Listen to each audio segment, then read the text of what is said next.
This training formula triggers rapid muscle growth. Sounds like hype? Good, because beginners keep getting fed garbage advice like just show up or lift heavy and eat big. Cute slogans, terrible strategy.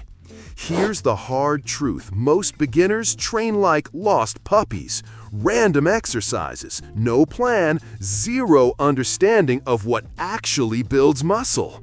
Stick around, because if you get this wrong now, you'll be playing catch-up for years.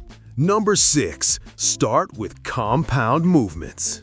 Your first day in the gym, you went straight for the curls. Maybe even threw in some tricep kickbacks and a few crunches because, hey, abs, right?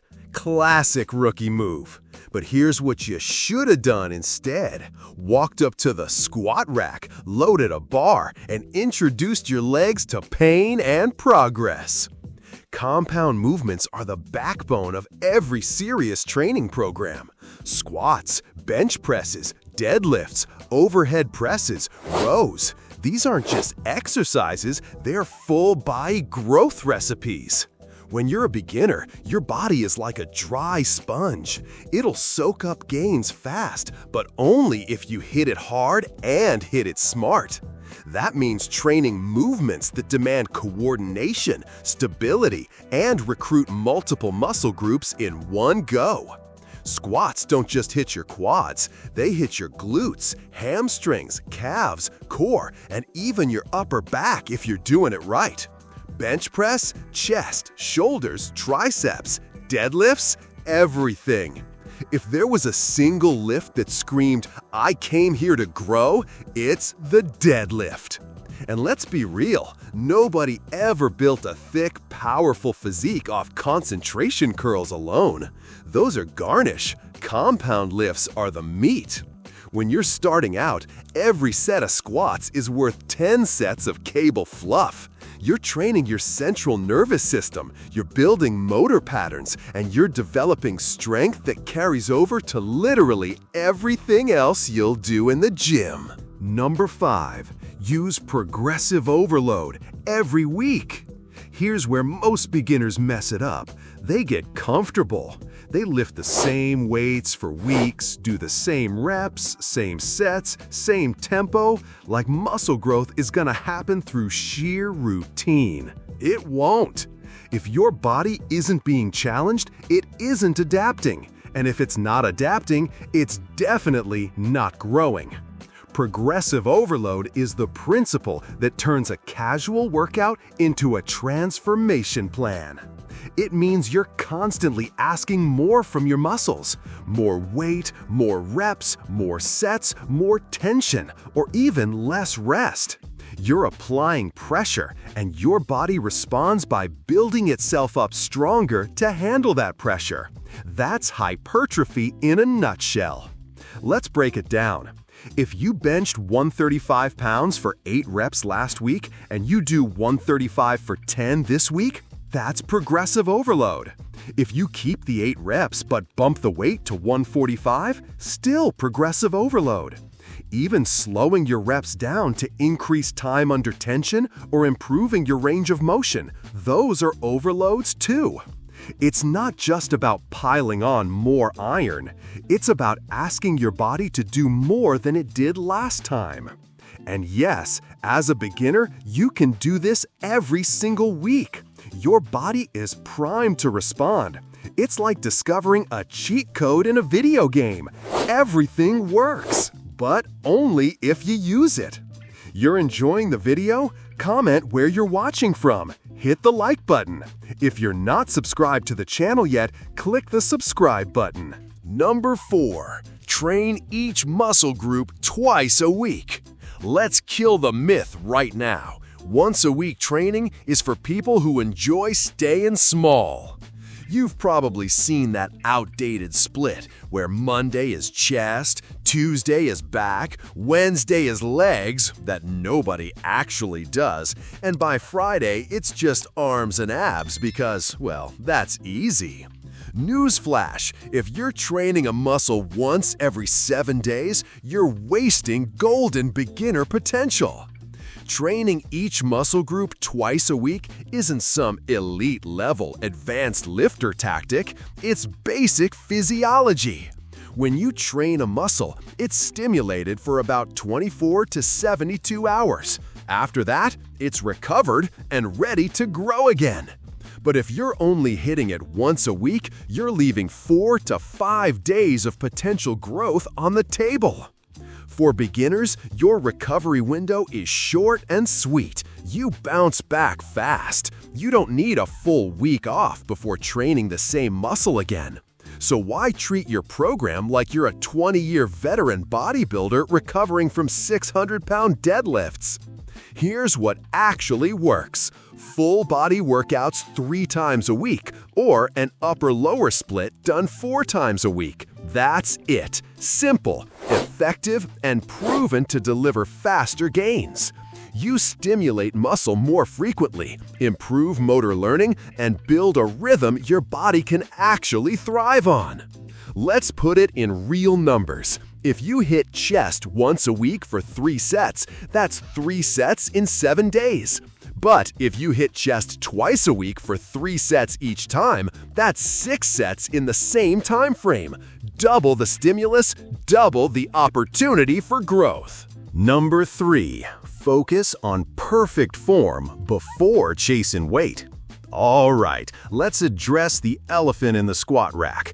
I see you. You want to impress someone. Maybe it's your gym crush, maybe it's your inner alpha. Either way, you're stacking weight on the bar like it owes you money. And then, your knees cave in, your spine folds, and your ego does all the lifting. Here's a thought. Stop treating good form like it's optional. In your first 90 days, your nervous system is doing something incredibly important. It's learning how to move. And if you feed it garbage patterns now, congratulations, you've just programmed dysfunction into your lifting DNA. Fixing that later? Way harder than doing it right from the start. Perfect form isn't just about avoiding injury. Though, let's be real, snapping your back in half isn't a great milestone. It's about maximizing muscle activation and building strength that actually transfers. When your reps are controlled, smooth, and deliberate, your body engages the right muscles at the right time. And that's what builds mass. Now, I get it. Moving heavy weight feels cool. But if you're half-repping your way through bench press with your feet dancing and your shoulders flaring out like you're trying to take flight, you're not lifting, you're flopping. Meanwhile, the dude with 40 pounds less on the bar, repping with full range and tight control, he's the one actually growing. Let's break down what perfect form really means. It's about positioning, bracing, range, tempo. It's knowing when to push and when to stop. Number 2, eat in a caloric surplus with enough protein. If you're training hard but eating like a bird, you're not building muscle. You're just exhausting yourself for no return. It's like planting seeds and never watering them. Spoiler, nothing grows. For beginners especially, nutrition is the gas pedal to your muscle-building engine. And if you want to make serious progress, you need to be in a caloric surplus, consuming more calories than you burn. Not a buffet-style free-for-all, but a smart, controlled surplus of around 200 to 500 extra calories a day. That's the sweet spot. Enough to fuel muscle growth without turning your six-pack into a soft pack. But won't I get fat? If you eat like an idiot, yes. But if you follow the plan, you'll gain mostly lean mass. And here's the non-negotiable. You need protein. At least 1.6 grams per kilogram of body weight per day. If you're in the US and hate math, that's about 0.7 to 1 gram per pound. For a 160-pound guy, you're looking at 130 to 160 grams of protein daily. No excuses. Now, here's where most newbies fail. They eat more, but it's the wrong kind of more. A pile of fries doesn't count. Neither does a sugar-loaded mass gainer shake that tastes like melted dessert. You want whole foods, real foods, foods your grandma can pronounce. Chicken, rice, beef, oats, eggs, Greek yogurt, salmon, sweet potatoes, olive oil, the boring stuff that works. Start building your day around protein-centered meals. That means every plate you eat has a protein anchor, 30 to 40 grams per meal, spread across 4 to 5 meals. This keeps muscle protein synthesis firing all day long. Yes, it's repetitive. Yes, it works. Number 1. Stay consistent for 90 days minimum. Here's where most beginners blow it. They quit too soon. They get pumped for a week or two, maybe even a month, and the moment life throws them a tiny inconvenience or the mirror doesn't show an overnight six-pack, they vanish. Gone. Ghosted the gym like it was a bad Tinder date. But here's the reality. The real transformation happens between weeks 4 and 12. That's the phase where your body starts responding, your form locks in, your strength takes off, and, shockingly, people actually start noticing. But you won't get there if you bounce every time motivation dips.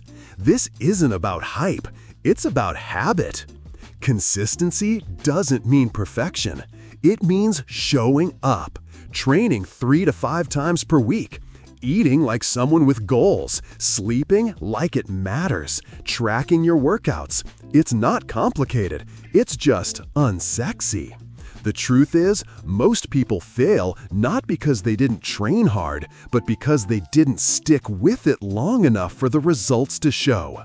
You don't need to crush every workout. You don't need to PR every week. What you need is to keep going, especially when you don't feel like it. That's where progress is built, in the days you'd rather skip, because every skipped session adds up.